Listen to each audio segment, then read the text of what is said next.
போனது கேட்கும்போது ஒரு வார்த்தை சூப்பரா சொன்னீங்க. இது யாரோட சபை? கேட்கல. நல்ல நல்ல நல்ல பதில். நம்ம சபை.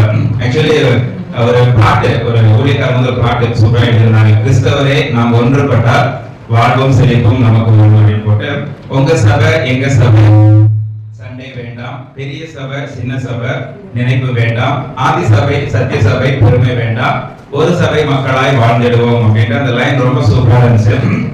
அந்த பாட்டு மொத்தமே வந்து சபையை பத்தி ரொம்ப அழகா.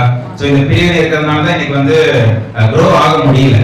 எல்லாம் பிரிஞ்சு போயிடுச்சு. இந்த கட்சி வந்து பிரிஞ்சு போகும்போது ஓட்டு பிரிஞ்சு போய் ஒவ்வொருத்தங்க அப்படி போற மாதிரி இன்னைக்கு வந்து சபையை பிரிஞ்சு போறதுனாலதான் இன்னைக்கு வந்து ஒரு க்ரௌத்தே இல்லை. நம்ம வந்து இன்னும் இந்தியாவில் வந்து கிறிஸ்தவம் சிறுபான்மை அப்படின்ற ஒரு கணக்கியா தான் இருக்குது. ஏன் அப்படின்னா காரணம் இதனாலதான். சோ எப்பவுமே இதே ஒரு மைண்ட் செட்டோட இருப்போம். யார் வந்தாலும் இது வந்து நம்ம சபை அப்படின்ற ஒரு மைண்ட் செட் வந்து கண்டிப்பாக ஆசிர்வதிப்பார்.